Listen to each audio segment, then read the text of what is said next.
Hello, जय हिंद, नमस्कार दोस्तों। आप सभी का स्वागत है आपके अपने YouTube channel online GK free classes में।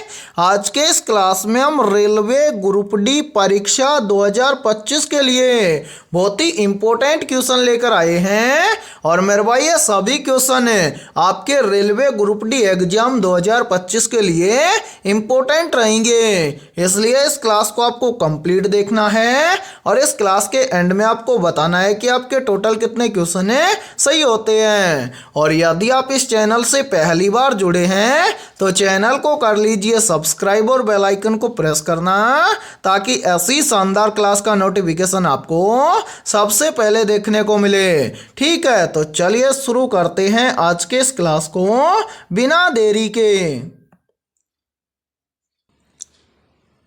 पहला प्रश्न है आप सभी के सामने, किस शासक ने इलाहाबाद स्तंभ लेख को बनवाया था? ऑप्शन ए अशोक ने, ऑप्शन बी है समुद्रगुप्त ने, ऑप्शन सी है चंद्रगुप्त मौर्य ने और ऑप्शन डी है हर्षवर्धन ने। तो यहाँ पर देखिए इन चारों में से करेक्ट आंसर हो जाएगा सभी का ऑप्शन है बी, यानी कि इलाहाबाद स्तंभ लेख को बनवाया था समुद्रगुप्त ने। तो पहले प्रश्न के अंदर करेक्ट आंसर हो जाएगा सभी का ऑप्शन है बी। तो चलिए फिर अगला प्रश्न देखते हैं। दूसरा प्रश्न है आप सभी के सामने, मानव शरीर की सबसे बड़ी कोशिका कौन सी होती है? मोस्ट इंपोर्टेंट प्रश्न है ये, तो जल्दी से बताइए इन चारों में से करेक्ट आंसर क्या होगा। आपसे पूछा गया है कि मानव शरीर की सबसे बड़ी कोशिका कौन सी होती है। तो यहाँ पर देखिए इन चारों में से करेक्ट आंसर हो जाएगा सभी का ऑप्शन है डी, यानी कि मानव शरीर की सबसे बड़ी कोशिका होती है अंडाणु कोशिका। तो दूसरे प्रश्न के अंदर करेक्ट आंसर हो जाएगा सभी का ऑप्शन है डी। तो चलिए फिर अगला प्रश्न देखते हैं।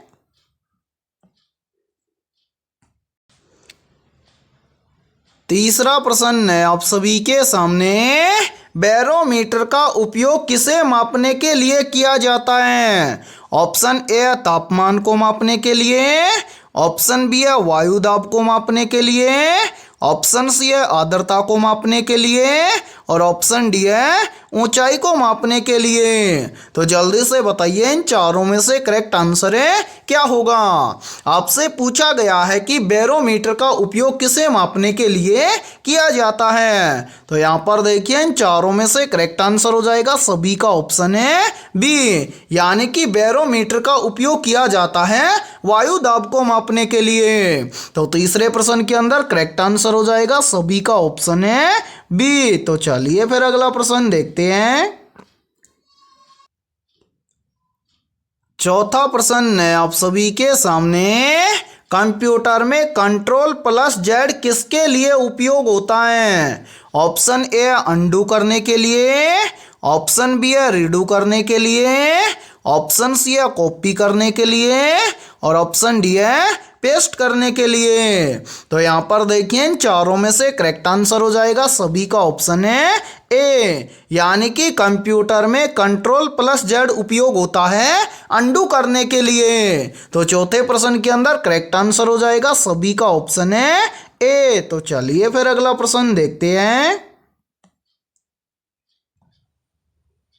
पांचवा प्रश्न है आप सभी के सामने, निम्न में से अग्नि 5 मिसाइल की मारक क्षमता कितनी है? या फिर देखिए इसी प्रश्न को एग्जाम के अंदर घुमाकर ऐसे भी पूछा जाता है कि अग्नि 5 मिसाइल की मारक क्षमता कितनी है। तो यहाँ पर देखिए इन चारों में से करेक्ट आंसर हो जाएगा सभी का ऑप्शन है सी, यानी कि अग्नि 5 मिसाइल की मारक क्षमता है 8000 किलोमीटर तक की। तो पांचवें प्रश्न के अंदर करेक्ट आंसर हो जाएगा सभी का ऑप्शन है सी। और मेरे भाई ये पांचवा प्रश्न बहुत ही इंपॉर्टेंट प्रश्न है, चाहे तो आप इस प्रश्न का स्क्रीनशॉट भी ले सकते हैं। और इसी के साथ में देखिए आप सभी के लिए बहुत ही इंपॉर्टेंट सूचना है, यदि आप पहली बार के अंदर रेलवे ग्रुप डी एग्जाम 2025 को क्रैक करना चाहते हैं तो हमने आपके रेलवे ग्रुप डी एग्जाम 2025 के लिए GK, GS, mathematics, science, current affairs और रीजनिंग के लगभग 21,000 प्लस मोस्ट इंपोर्टेंट क्वेश्चनों का पीडीएफ सेट तैयार किया है। यदि आप ये पीडीएफ सेट लेना चाहते हैं तो आप हमारे इस व्हाट्सएप नंबर पर कांटेक्ट करके ले सकते हैं। और मेरे भाई इस पीडीएफ सेट की प्राइस हमने रखी है मात्र और मात्र 51 रुपये, यानी कि आपको 51 रुपये की फीस के अंदर 21,000 प्लस मोस्ट इंपोर्टेंट क्वेश्चनों का पीडीएफ सेट दिया जाएगा। और मैं आप सभी को यह गारंटी देता हूं, यदि आप रेलवे ग्रुप डी एग्जाम 2025 तक यदि आप इन 21,000 क्वेश्चनों को अच्छे से तैयार कर लेते हो तो आप पहली बार के अंदर रेलवे ग्रुप डी एग्जाम को क्रैक कर जाओगे। तो मेरे भाई जल्दी से जाइए और इस व्हाट्सएप नंबर पर आप कॉन्टैक्ट करके इस पीडीएफ सेट को ले लीजिए और एग्जाम से पहले अपनी तैयारी को मजबूत बना लीजिए। ठीक है, तो चलिए फिर अगला प्रश्न देखते हैं।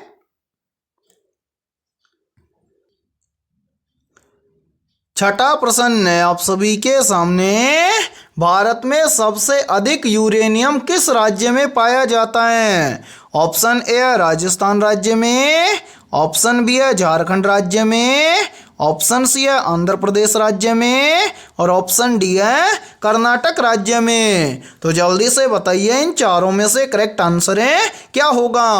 आपसे पूछा गया है कि भारत में सबसे अधिक यूरेनियम किस राज्य में पाया जाता है। तो यहाँ पर देखिए इन चारों में से करेक्ट आंसर हो जाएगा सभी का ऑप्शन है सी, यानी कि भारत के आंध्र प्रदेश राज्य में सबसे अधिक यूरेनियम पाया जाता है। तो छठे प्रश्न के अंदर करेक्ट आंसर हो जाएगा सभी का ऑप्शन है सी। तो चलिए फिर अगला प्रश्न देखते हैं। सातवां प्रश्न है आप सभी के सामने, इंटरपोल का मुख्यालय कहाँ स्थित है? तो यहाँ पर देखिए इन चारों में से करेक्ट आंसर हो जाएगा सभी का ऑप्शन है बी, यानी कि इंटरपोल का मुख्यालय लियोन में स्थित है। तो सातवें प्रश्न के अंदर करेक्ट आंसर हो जाएगा सभी का ऑप्शन है बी। और मेरे भाई यहाँ पर देखिए यदि ये क्लास आपको पसंद आ रही है तो जल्दी से एक बार इस क्लास को लाइक कर दीजिए और यदि आप इस चैनल से पहली बार जुड़े हैं तो चैनल को कर लीजिए सब्सक्राइब और बेल आइकन को प्रेस करना, ताकि ऐसी शानदार क्लास का नोटिफिकेशन आपको सबसे पहले देखने को मिले। और आपके जितने भी दोस्त हैं रेलवे ग्रुप डी एग्जाम 2025 की तैयारी कर रहे हैं तो उनके पास भी इस क्लास को ज़्यादा से ज़्यादा शेयर करें। ठीक है, तो चलिए फिर अगला प्रश्न देखते हैं।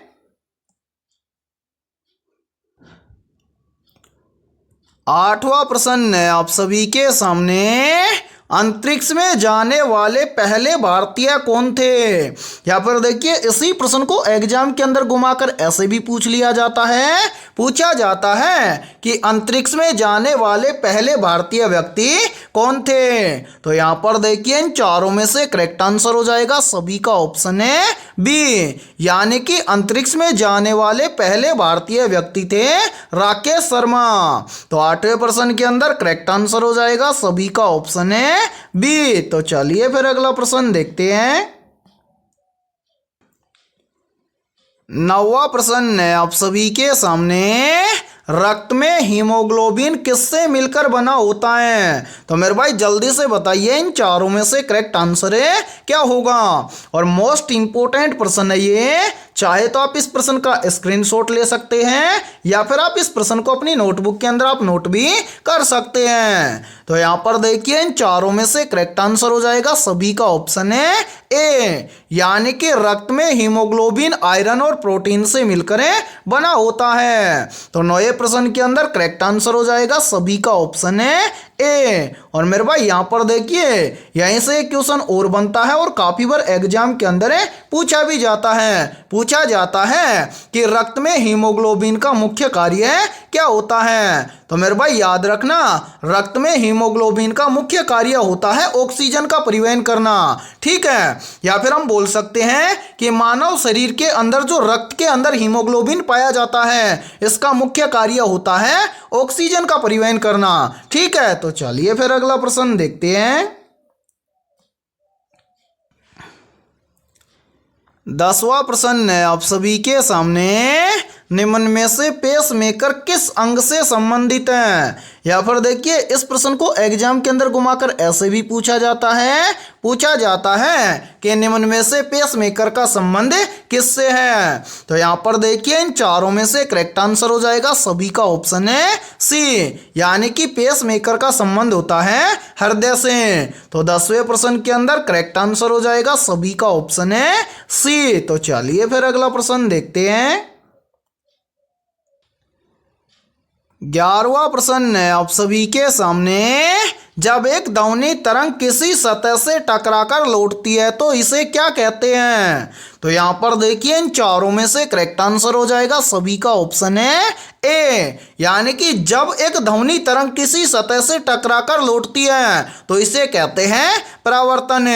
तो 11वें प्रश्न के अंदर करेक्ट आंसर हो जाएगा सभी का ऑप्शन है ए। और मेरे भाई यहाँ पर देखिए यदि आपको इस क्लास के अंदर किसी भी क्वेश्चन के अंदर कोई भी डाउट हो तो आप उस क्वेश्चन के बारे में कमेंट सेक्शन के अंदर पूछ सकते हैं। और यदि आपको किसी भी क्वेश्चन का आंसर पहले से आता हो तो उस क्वेश्चन का आंसर आप कमेंट सेक्शन के अंदर जरूर कमेंट करें, ठीक है। तो चलिए फिर अगला प्रश्न देखते हैं। 12वां प्रश्न है आप सभी के सामने। नैनो टेक्नोलॉजी का मुख्य रूप से उपयोग किस क्षेत्र में किया जाता है? ऑप्शन ए कृषि के क्षेत्र में, ऑप्शन बी है बायोटेक्नोलॉजी के क्षेत्र में, ऑप्शन सी है परमाणु ऊर्जा के क्षेत्र में, और ऑप्शन डी है खाद्य उत्पादन के क्षेत्र में। तो यहाँ पर देखिए इन चारों में से करेक्ट आंसर हो जाएगा सभी का ऑप्शन है बी, यानी कि नैनो टेक्नोलॉजी का मुख्य रूप से उपयोग किया जाता है बायोटेक्नोलॉजी के क्षेत्र में। तो 12वें प्रश्न के अंदर करेक्ट आंसर हो जाएगा सभी का ऑप्शन है बी। तो चलिए फिर अगला प्रश्न देखते हैं। 13वां प्रश्न है आप सभी के सामने। भारत का पहला हाइड्रोजन ट्रेन किस वर्ष शुरू होगा? तो यहाँ पर देखिए इन चारों में से करेक्ट आंसर हो जाएगा सभी का ऑप्शन है बी, यानी कि भारत का पहला हाइड्रोजन ट्रेन वर्ष 2024-25 में शुरू होगा। तो 13वें प्रश्न के अंदर करेक्ट आंसर हो जाएगा सभी का ऑप्शन है बी। तो चलिए फिर अगला प्रश्न देखते हैं। 14वां प्रश्न है आप सभी के सामने। भारत का पहला डार्क स्काई रिजर्व कहाँ स्थित है? ऑप्शन ए है हिमाचल प्रदेश में, ऑप्शन बी है लद्दाख में, ऑप्शन सी है अरुणाचल प्रदेश में, और ऑप्शन डी है उत्तराखंड में। तो यहाँ पर देखिए इन चारों में से करेक्ट आंसर हो जाएगा सभी का ऑप्शन है बी, यानी कि भारत का पहला डार्क स्काई रिजर्व कहाँ स्थित है? तो मेरे भाई ये लद्दाख के अंदर स्थित है। तो 14वें प्रश्न के अंदर करेक्ट आंसर हो जाएगा सभी का ऑप्शन है बी। और मोस्ट इंपोर्टेंट प्रश्न है ये, चाहे तो आप इस प्रश्न को अपनी नोटबुक के अंदर आप नोट भी कर सकते हैं, ठीक है। तो चलिए फिर अगला प्रश्न देखते हैं। 15वां प्रश्न है आप सभी के सामने। अल्फा, बीटा और गामा किरणों में से सबसे अधिक खतरनाक कौन सी किरण होती है? ऑप्शन ए है अल्फा किरणें, ऑप्शन बी है बीटा किरणें, ऑप्शन सी है गामा किरणें, और ऑप्शन डी है इनमें से कोई नहीं। तो जल्दी से बताइए इन चारों में से करेक्ट आंसर है क्या होगा? आपसे पूछा गया है कि अल्फा, बीटा और गामा किरणों में से सबसे अधिक खतरनाक किरणें कौन सी होती है? तो यहाँ पर देखिए इन चारों में से करेक्ट आंसर हो जाएगा सभी का ऑप्शन है सी, यानी कि अल्फा, बीटा और गामा किरणों में से सबसे अधिक खतरनाक किरण होती है गामा किरणें। तो 15वें प्रश्न के अंदर करेक्ट आंसर हो जाएगा सभी का ऑप्शन है सी। तो चलिए फिर अगला प्रश्न देखते हैं। 16वां प्रश्न है आप सभी के सामने। भारतीय संविधान का कौन सा अनुच्छेद संस्कृति और शिक्षा की सुरक्षा से संबंधित है? ऑप्शन ए अनुच्छेद 19 है, ऑप्शन बी है अनुच्छेद 29 है, ऑप्शन सी है अनुच्छेद 32 है और ऑप्शन डी है अनुच्छेद 44 है। तो यहाँ पर देखिए इन चारों में से करेक्ट आंसर हो जाएगा सभी का ऑप्शन है बी, यानी कि भारतीय संविधान का अनुच्छेद 29 है संस्कृति और शिक्षा की सुरक्षा से संबंधित है। तो 16वें प्रश्न के अंदर करेक्ट आंसर हो जाएगा सभी का ऑप्शन है बी। तो चलिए फिर अगला प्रश्न देखते हैं। 17वां प्रश्न है आप सभी के सामने, निम्न में से भारत का सबसे बड़ा बांध कौन सा है? ऑप्शन ए है हीराकुंड बांध, ऑप्शन बी है टेहरी बांध, ऑप्शन सी है सरदार सरोवर बांध और ऑप्शन डी है भाखड़ा नांगल बांध। तो यहाँ पर देखिए इन चारों में से करेक्ट आंसर हो जाएगा सभी का ऑप्शन है बी, यानी कि भारत का सबसे बड़ा बांध है टिहरी बांध। तो 17वें प्रश्न के अंदर करेक्ट आंसर हो जाएगा सभी का ऑप्शन है बी। और मेरे भाई यहाँ पर देखिए यहाँ पर एक क्वेश्चन और बनता है और इस प्रश्न का आंसर सभी को कमेंट सेक्शन के अंदर कमेंट करके बताना है। आप सभी को बताना है कि भारत का सबसे लंबा बांध कौन सा है, ठीक है। तो चलिए फिर अगला प्रश्न देखते हैं। 18वां प्रश्न है आप सभी के सामने, निम्नलिखित में से चंपारण सत्याग्रह किस वर्ष हुआ था? ऑप्शन ए वर्ष 1915 में, ऑप्शन बी है वर्ष 1917 में, ऑप्शन सी है वर्ष 1920 में और ऑप्शन डी है वर्ष 1930 में। तो यहाँ पर देखिए इन चारों में से करेक्ट आंसर हो जाएगा सभी का ऑप्शन है बी, यानी कि चंपारण सत्याग्रह हुआ था वर्ष 1917 में। तो 18वें प्रश्न के अंदर करेक्ट आंसर हो जाएगा सभी का ऑप्शन है बी। और मेरे भाई यहाँ पर देखिए आप सभी के लिए बहुत ही इंपॉर्टेंट सूचना है, यदि आप पहली बार के अंदर आरआरबी ग्रुप डी एग्जाम 2025 को क्रैक करना चाहते हैं तो हमने आपके आरआरबी ग्रुप डी एग्जाम 2025 के लिए ऑल सब्जेक्ट के ऊपर टॉपिक वाइज लगभग 21,000 प्लस मोस्ट इंपोर्टेंट क्वेश्चनों का पीडीएफ सेट तैयार किया है। यदि आप ये 21,000 प्लस मोस्ट इंपोर्टेंट क्वेश्चनों का पीडीएफ सेट लेना चाहते हैं तो आप हमारे इस व्हाट्सएप नंबर पर कांटेक्ट करके ले सकते हैं। व्हाट्सएप नंबर है 7374826893। ये हमारा व्हाट्सअप नंबर है। इस व्हाट्सअप नंबर पर आप कांटेक्ट करके इस पीडीएफ सेट को ले सकते हैं। और मेरे भाई इस पीडीएफ सेट की प्राइस हमने रखी है मात्र और मात्र 51 रुपये, यानी कि आपको 51 रुपये की फीस के अंदर 21,000 प्लस क्वेश्चनों का पीडीएफ सेट दिया जाएगा। और मेरे भाई मैं आप सभी को एक गारंटी देता हूं, यदि आप रेलवे ग्रुप डी एग्जाम 2025 से पहले यदि आप इन 21,000 क्वेश्चनों को अच्छे से तैयार कर लेते हो तो आप पहली बार के अंदर रेलवे ग्रुप डी एग्जाम 2025 को क्रैक कर जाओगे। तो जल्दी से जाइए और इस व्हाट्सएप नंबर पर आप कांटेक्ट करके इस पीडीएफ सेट को ले लीजिए और एग्जाम से पहले अपनी तैयारी को मजबूत बना लीजिए, ठीक है। तो चलिए फिर अगला प्रश्न देखते हैं। 19वां प्रश्न है आप सभी के सामने, शिवाजी द्वारा स्थापित प्रशासनिक प्रणाली को क्या कहा जाता था? वेरी वेरी इंपॉर्टेंट प्रश्न है ये, तो जल्दी से बताइए इन चारों में से करेक्ट आंसर क्या होगा। आपसे पूछा गया है कि शिवाजी द्वारा स्थापित प्रशासनिक प्रणाली को क्या कहा जाता था। तो यहाँ पर देखिए इन चारों में से करेक्ट आंसर हो जाएगा सभी का ऑप्शन है बी, यानी कि छत्रपति शिवाजी महाराज द्वारा स्थापित प्रशासनिक प्रणाली को कहा जाता था अष्टप्रधान प्रणाली। तो 19वें प्रश्न के अंदर करेक्ट आंसर हो जाएगा सभी का ऑप्शन है बी। तो चलिए फिर अगला प्रश्न देखते हैं। 20वां प्रश्न है आप सभी के सामने, निम्नलिखित में से किस तत्व को नरम धातु कहा जाता है? ऑप्शन ए है सोडियम को, ऑप्शन बी है लोहा को, ऑप्शन सी है तांबा को और ऑप्शन डी है एल्यूमिनियम को। तो जल्दी से बताइए इन चारों में से करेक्ट आंसर क्या होगा। आपसे पूछा गया है कि निम्नलिखित में से किस तत्व को नरम धातु कहा जाता है।